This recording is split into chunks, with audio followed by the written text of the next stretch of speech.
মুসলিম শরীফ এবং বুখারী শরীফের মধ্যে রাসূল সুন্দর একটা ঘটনা বর্ণনা করেছেন, সাহাবায়ে কেরামকে শুনিয়েছেন। যেহেতু একেবারে বিশুদ্ধ হাদিস, এজন্য আপনাদেরকেও শোনাই। আল্লাহ রাসূল বলেন, বনি ইসরাইলের একজন ব্যক্তি ৯৯টা খুন করেছে।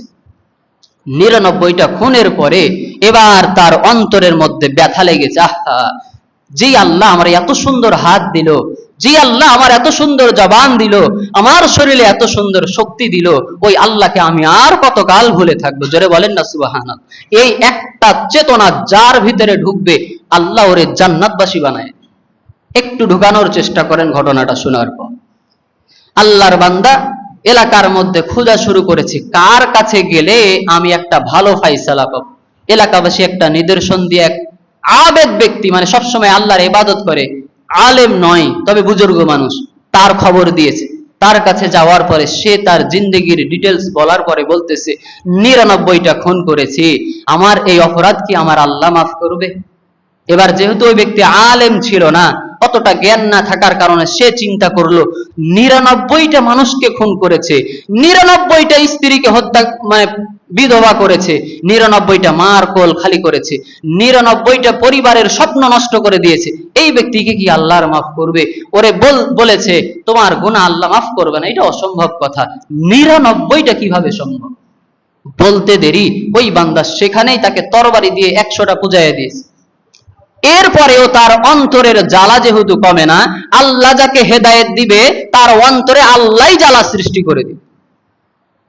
এবার আরো খোঁজা শুরু করেছে, কার কাছে গেলে সঠিক ফাইসালা পাবো। এটা মনে হয় সঠিক ছিল না। এবার একজন হক্কানি আলেমের খবর পেয়েছে, আলেমের কাছে যাওয়ার পরে সব ঘটনা বললেন। আলেম বলতেছে, তুমি এবং তোমার মাঝখানে কোন ব্যক্তি, তুমি এবং তোমার তওবার মাঝখানে কোন জিনিস বাধা থাকে না। আল্লাহ বান্দা এবং বান্দার তওবার মাঝখানে কোন জিনিস বাধা রাখেনি। জোরে বলেন না সুবহানাল্লাহ। অর্থাৎ বান্দা যাই করুক না কেন, তওবা করবে তো আল্লাহ কবুল করবে। এই জন্যই তো আল্লাহ বলতেছেন, উদউনি আস্তাজিব লাকুম, বান্দা আমার কাছে দোয়া করো না, আমি আল্লাহকে একবার ডাক দাও না, আমি তো তোমার ডাকে সাড়া দেওয়ার জন্য প্রস্তুত।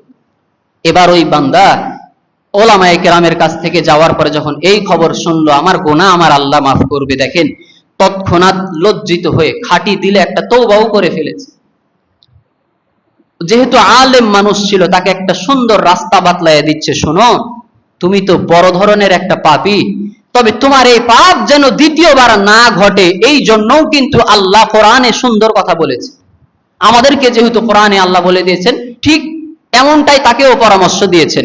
আল্লাহ রাব্বুল আলামিন কোরআনের মধ্যে বলেন, ইয়া আইয়ুহাল্লাযীনা আমানুত্তাকুল্লাহ ওয়া কুনু মা'আস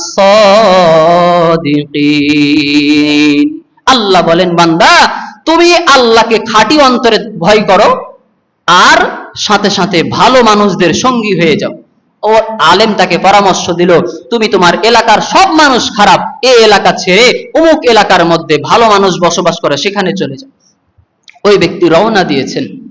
রওনা দেওয়ার পরে যে সময় মাঝামাঝি গিয়েছে, এই সময় মালাকুল মউত তার জীবনটা কবজ করে নিয়েছে, জান কবজ করে নিয়েছে। বলা হচ্ছে, যখন তার জানটা কবজ করবে, ব্যক্তির তওবা, ব্যক্তির লজ্জা, ব্যক্তির আগ্রহ আল্লাহকে পাওয়ার জন্য, দেখেন জানটা যে সময় কবজ হবে, ওই ব্যক্তি পিছন ফিরে না পড়ে যেই দিকে ভালো দিক সেই দিকে বুক পাড়া দিয়ে পড়ে আরেকটু ছেঁচড়ায় যাওয়ার চেষ্টা করেছে। আল্লাহর কাছে এটা এতই পছন্দনীয় হয়েছে, ব্যক্তি মৃত্যুবরণ করার সঙ্গে সঙ্গে আযাবের ফেরেশতারাও আসছে, আর এদিকে জান্নাতের ফেরেশতারাও আসছে। দুই দলের ফেরেশতা এসে সেখানে তর্ক লেগে গিয়েছে। আরে জান্নাতের ফেরেশতা বলে, তওবা করেছে, খাঁটি দিলে এর জান্নাতেই নিয়ে যাব। আর জাহান্নামের ফেরেশতারা বলে, জীবনে একবার আল্লাহ বলে ডাক দেয় নাই, ওর কেমনে জান্নাতে নিয়ে যাওয়ার চিন্তা করেন, ওর যোগ্যতা হচ্ছে জাহান্নাম, যদিও তওবা করেছে। আল্লাহর পক্ষ থেকে ফাইসালা হয়ে গেল, জায়গাটা মাপা শুরু করো। মাপতে মাপতে এক পর্যায়ে যায় দেখতেছে, যতটুকু জায়গা সে আল্লাহর মহাব্বতে ছেঁচড়ায় গেছে, আল্লাহ তাআলা ওই জমিনের মধ্যে থেকে নিয়ে ভালো দিক যেই দিক সেই দিকের জমিনকে বলেছেন তুমি একটু কাছায়া যাও, খারাপ দিক যেই দিক সেই দিকের জমিনকে আল্লাহ বলেছেন তুমি একটু দূরে সরে যাও। এতটুকু বলার পরে ফেরেশতারা যখন মাপযোগ করে দেখলো অর্ধ হাত জায়গা মাত্র ভালো দিকে আগায়া আছে, জোরে বলেন সুবহানাল্লাহ।